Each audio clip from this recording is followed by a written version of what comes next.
I wish I could.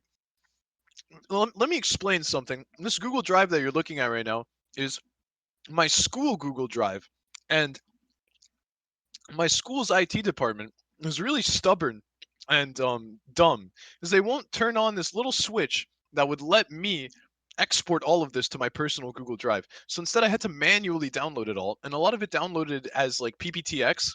And then when you re-upload PPTX to Google Drive, you can't like present it. So I'd have to open these PowerPoints in Microsoft PowerPoint. I don't like that very much. Like it's just annoying. Like I lost a lot of this file hierarchy. I wish I could share this whole folder with you all, but it's supposed to get deleted. Like at some point, I don't know when it's going to get deleted, but it's supposed to eventually get deleted. So that's why I'm trying to avoid sending links to Google Drive stuff right now. That's why I'm a bit hesitant. But I would share this if I could. This is like my pride and joy. um, yeah. Anyways, You ever get a chance to like talk to them about it? It's like, yo, guys, like, can you do I me a quick did. I favor? did. They refused. We even got the like headmaster involved to like try to tell them to like do it, and they're just they're like they gave like non-responses. Like they're just they're just like assholes to some degree. Just excuse my but It's like they can't give you like that meme stare where like they look at you and then they look away. yeah, yeah, yeah, exactly. They're just not cool. But anyways, Brandon said be right back with the grease pencil. That's cool. Wow. I've been using Blender to help teach people multivariable calculus lately because a lot of people struggle to like visualize stuff in 3D. And oh man, game development gives you such an edge in 3D math. Anyways, I think I'll start moving along. I don't want to keep people waiting too long. I'd imagine. I mean, I've been Oh, Jack. sketching all this stuff out Oh myself. boy, Jack. I lost a large part of what you said there. You went robot-y. Your internet's spotty. Yeah, because I have a person who's like playing an MMO in the background. Damn. No, I was just saying, I'd imagine it would give you an edge. I've been just like sketching it out by hand in CRUD. I'm like, yo, wait. I Yeah. just opened up Unity and I'm like, yo, this actually Yeah. could have been helpful. In fact, yeah, all the dot product, cross product stuff so relevant in 3D. Anyways, let's I'll I'll I'll carry on here with the presentation right where we left off. Um, so yeah, I'm so glad that we got to this point. Like this is like the ta-da, like look what you can do with just a few keybinds now. So hopefully most people left feeling like they can really do something now, with Blender. Make their own little models. Um, but oh, another stream goes live. It's Jeremy. He's made the Pixar lamp, but like low poly. Awesome, awesome. Yeah. If anyone wants to like attempt to recreate the thing I did here, this is like a pretty slow GIF showing the scale down, extrude, scale on the X, scale on the Y, extrude, extrude again, extrude the sides, scale them on the Y-axis so that they scale aside from like apart from each other. Hmm. Um, when I go inwards. Oh, I know what you mean. So when I do like when I do how do I do this? Right?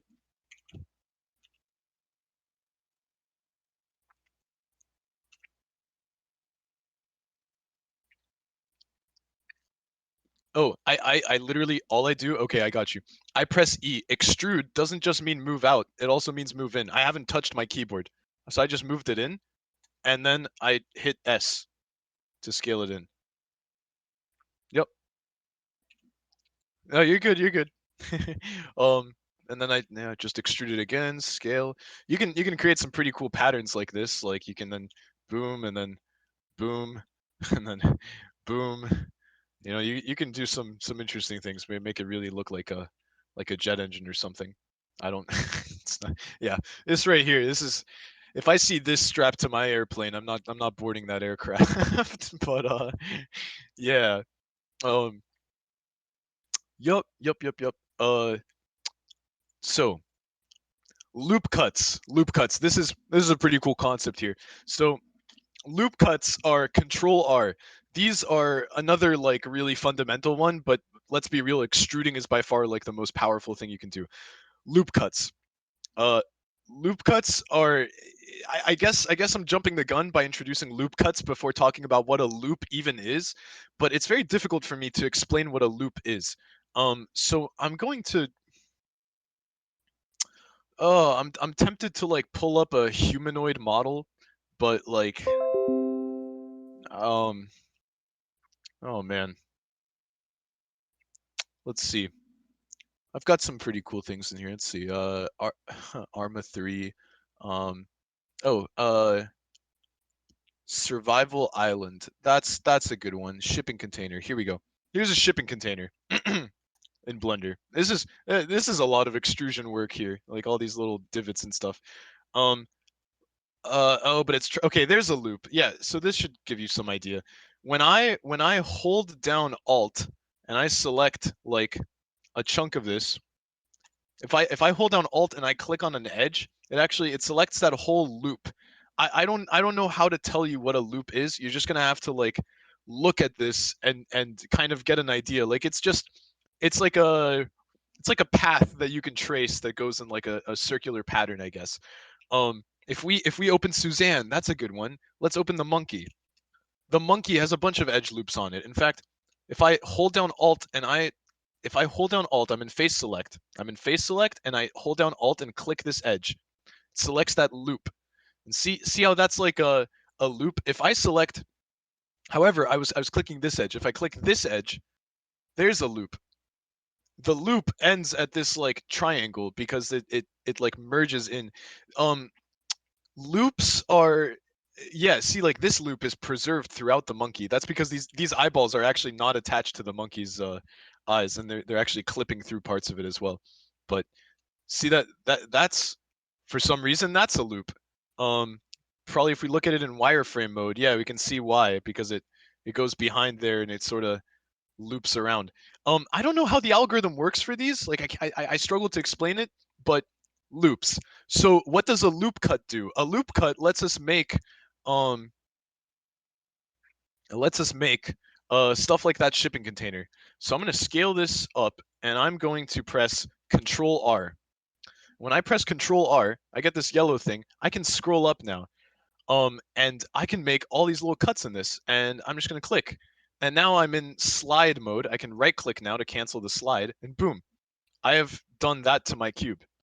Um, and then if I want to, I can hold down Shift and Alt and deselect parts of this, and then I can extrude all of these and have a pretty cool pattern. um, it's not quite looking like a shipping container, but I guess you get the general gist here of what you can do with these loop cuts. Control R. If we did them on the side of our jet engine, we could do them on the wings. We'll do them on the wings actually. Here, I'll do a better demonstration. So we've got this cube. I'm gonna make the general shape again. Um, yep, there we go. Grab. There we go. Jet engine cube, and then if I were to uh scale these inwards, scale them like that, and then like grab this, move it a little backwards, make it look cool. Um, and then uh, give it like wings coming out of here, I guess. E S X. Whoo, whoo. Uh, don't mind what I'm doing right now. Just don't mind that the little thing that I just did. Um, S Y. Yeah, whatever. The wings now, we can do some pretty cool loop cuts on these guys. We can do like Control R there, and I can do like two of these. And I can do Control R here and do two of these. And now, if I wanted to, I could select this loop, and I did that by holding Alt and clicking on the edge there. I know I'm jumping the gun here quite a bit, guys, but Alt to select loops. You hold it down and you click on edges. Um, and then if I hold Shift and Alt to preserve the ongoing selection and select another loop, I select that one, and then I can move both of them forward or backwards on the y-axis. Get some pretty cool results. In fact, if I go into edge select mode, I can select the edge loop rather than the face, and I can do like we can make this like look like a stealth, I guess, kind of by doing that, and then I can select these two edge loops and do that, or do yeah that, and then I can select the. See, this isn't a loop because it's yeah it refuses to select the whole thing, so we only selected these two these two lines here, and that's or edges, and that's not optimal, but I'm gonna just select those two faces on either side, and I'm gonna just move them backwards. Yeah, interesting, interesting look, very interesting look. Um, edge loops, or yeah, loops. You face loops, edge loops, um, and loop cutting inserts loops into like a an area. Um, what can you do with loop cuts? Yeah, you can do some pretty cool patterns here. I hold down Alt and Shift here, and I select all of these, and then I extrude them. And when I extrude them, I get a pretty cool result. Boom, looking like a spaceship. Yeah. Oh boy, another dead slide. Um, I think this was me like challenging people to model this light switch. Don't worry about it. Uh, light switch is it's not a great exercise. Deleting, that's a big one. Um, this is an important concept. This is one of those like fundamentals that'll trip you up later. Um, and I know we're covering lots of little fundamental things, but they're kind of important. So right here, what you're seeing is I'm deleting a vertex. I have that single vertex selected. I'm in vertex select mode. And when I delete it, if I press X and I hit faces, nothing happens. If I press X and I hit edges, nothing happens. It only goes away when I hit vertices, and it deletes that point, and so suddenly the faces that were referencing that point can no longer exist. The edges that were connecting that point to other points can no longer exist. So you see, all I'm doing is I'm deleting one corner of the cube, but suddenly, half the cube is gone. Um, that's an important concept to be familiar with because it gets a little more complicated when you're working with other things. With edges and faces, when you want to delete an edge, sometimes you can choose whether or not you want to preserve the surrounding geometry.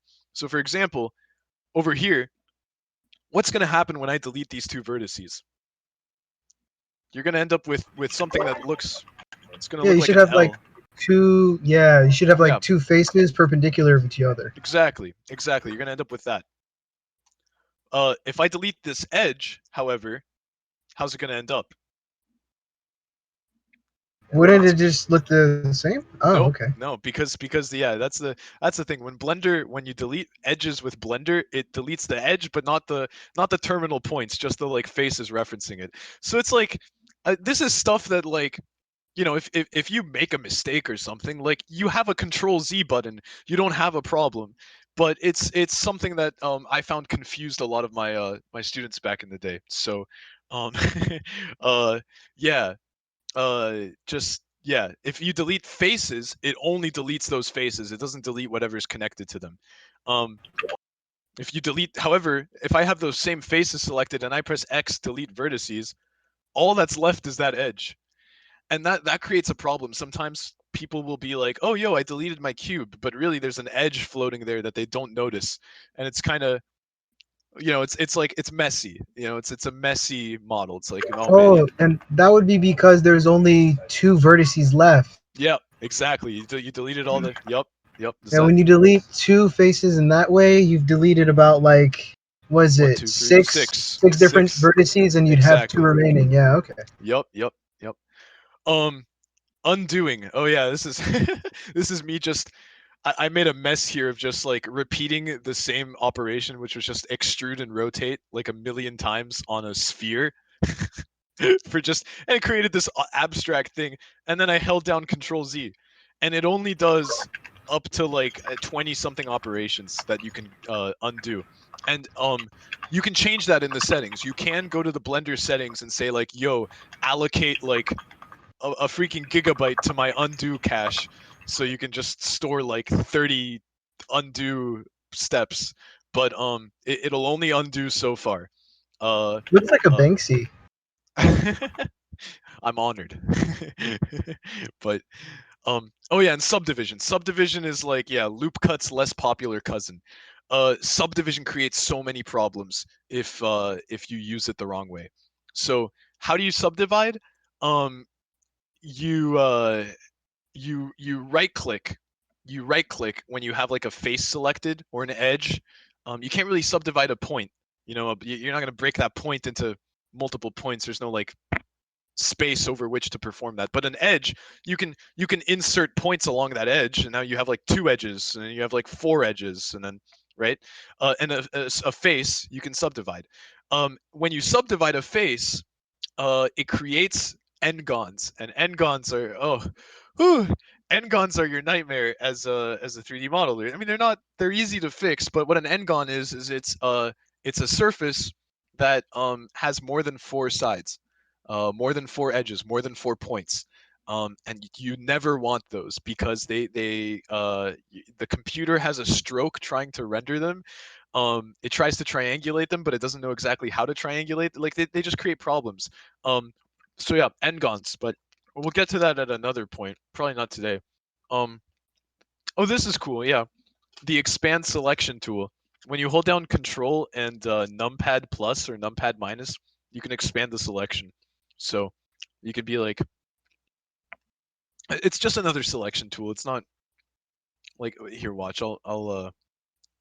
I select just those two surfaces on the monkey's ear, and then I hit Control plus plus plus plus minus plus minus minus minus, and it It's just almost it just like it it's almost like spreads. a fusion between the paint bucket tool and the select tool.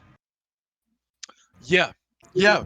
I'm a paint bucket. Yeah, it's like spreading a paint bucket selection to like it just every time you hit Control plus, numpad plus specifically. I don't think normal plus will work.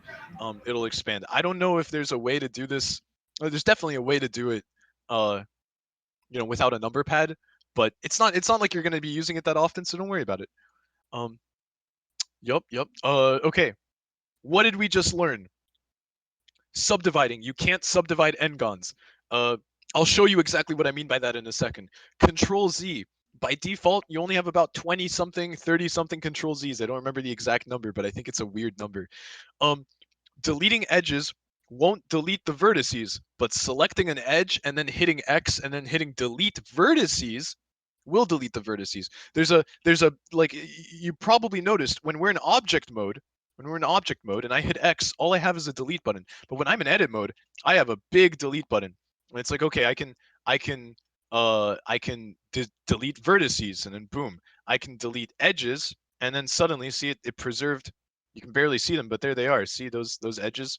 And that's bad. Like you never want just geometry with no faces in your model. It's usually pretty useless. Very few exceptions to that.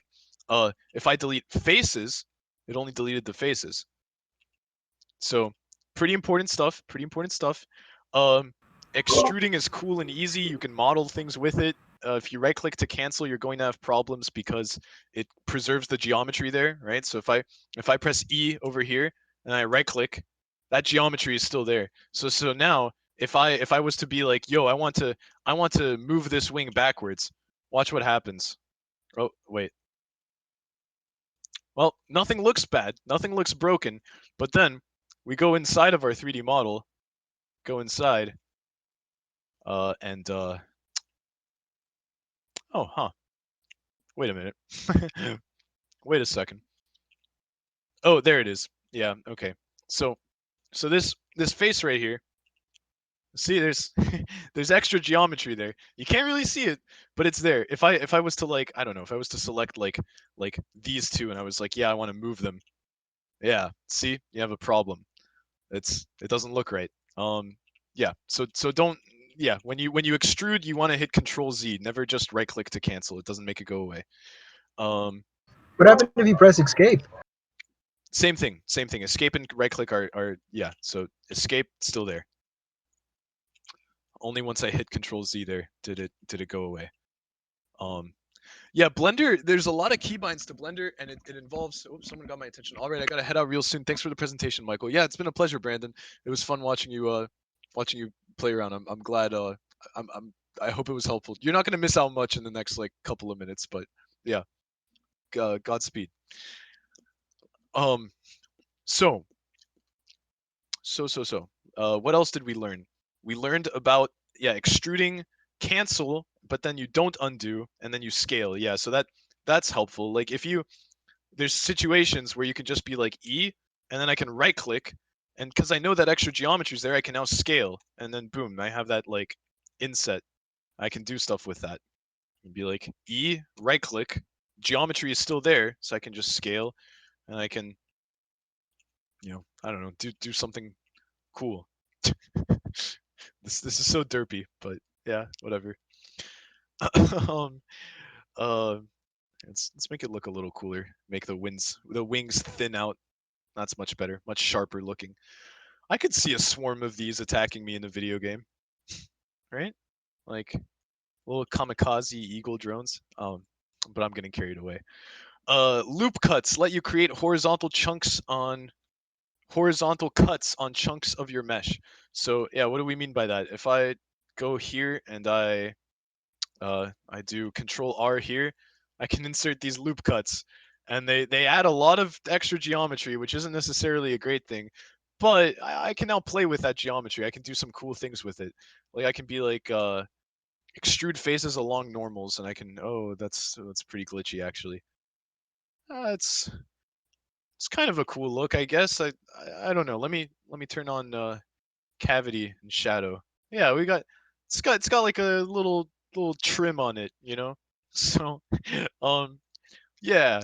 And then expanding selection with numpad plus, right? So I can click there, I can do plus, and it'll select all the adjacent faces, and plus more adjacent faces, and it just sort of expands over the whole thing. I can deselect one, and I can do minus, and now it's deselecting from the like deselected point. So yeah, um, what else we got here? Anything else in this presentation? Oh, important principles. What are edge loops? And always use a reference image. Oh, here's a nice visual for edge loops. So yeah, there's head topology. There's like a whole science behind like getting topology right for 3D models. But yeah, here's some examples of like edge loops, I guess. Like that blue loop here, that's an edge loop. He's got like this loop going around his nose and mouth. You don't have to like learn this stuff. It's just important that you understand that, I guess, that edge loops are good to have. Um N-gons make edge loops go away. Triangles, tries, make edge loops go away. Wherever there's like a triangle or something, it interrupts an edge loop. And this whole general concept of maintaining like squares in your mesh and maintaining clean geometry is referred to as edge flow. So you'll hear that term if you ever try to do this like professionally or something. Um, and then Oh yeah, alt clicking to select edge loops. The GIF is dead, so I'll just demonstrate again, right? You right click on an edge, or you left click on an edge, but you hold down alt and you can select that whole loop. I can select this loop or that loop, depending on which edge I click on. And it traverses, it goes, it follows the pattern along that along the direction perpendicular to that edge, I guess. Like it travels like in that direction or in that direction or that direction when I right click on this edge. Or if I right click here, it goes, it just selects that loop pattern. Um, yeah. So you now know everything you need to know to make a 3D model that's like pretty decent. If we wanted to, we could spend the next 30 minutes like watching you guys 3D model stuff and telling you like, oh, whatever you guys want to do, or we can I can move on to another presentation. But I mean, I've hit you guys with so much content, like I um it is what it is. I might do more workshops in the future. I would love to, honestly. So it's not like this is the last chance to learn 3D modeling, right? But this should hopefully be a very healthy introduction to it. I hope. Um, but at this point, I can take questions. I can 3D model stuff for everybody, and you can watch and ask me how'd you do that, and I don't know. We could do stuff like that. Uh, for now, I'm watching all of you play around, whoever's sharing their screen at least. So not Hannah, not Luke, and not Ranger or Trevor, but that's okay. General body meeting. Let me look at the chat. I gotta go. Thank you for the presentation. It was awesome. See ya, Hannah. Job, man. Not in time, but that's all right. Oh, This is kind of Luke. a this is kind of Yeah, an off-topic question, but would you recommend using Blender for like something strictly 2D or just like using yeah. whatever Unity I love has? Blender. Wait, using what as opposed to what? Like for 2D specifically, like So just using what Unity has already. so Unity's okay. I'm very familiar with Unreal Engine. I'm very not familiar with Unity. However, Unity's 2D game engine. I mean, there's like it's still fundamentally 3D, I guess, in that like there's a depth like thing. Like you Yeah. can have 2D like sprites, right? Um, Blender is great for generating a sprite sheet, if that's what you mean. Like if you say I wanted to make a character, I could I could speed make a character here if I'm capable. But like if I if I wanted to do like a sprite for Unity, and that sprite is going to be um this monkey head rotating, and I want that sprite to react to 2D lighting. That's key. You can do that with Blender. If you want to have a 3D looking GIF that reacts to 2D lighting, yeah, that's like that starts in Blender. But I guess it's a question of like, is your game 2.5D? Like, does it look like New Super Mario Bros. Where everybody looks 3D, but they're actually just a 2D sprite? Or is it like pixel art? At which point it's like, no, don't use Blender for pixel art. That's not the point. Okay. Um, however, like that even that's a contentious point to make because what you can do, Blender can rasterize to whoa. That I've never seen that before. Sorry, I just saw the like 2D monkey. Um, whoa, I don't know how you made that.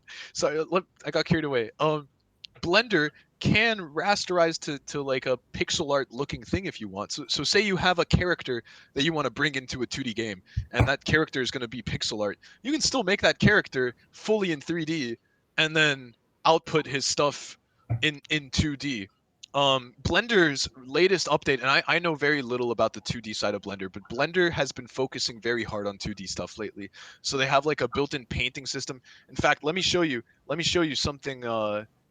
Blender grease pencil demo. They make short films to show off their software.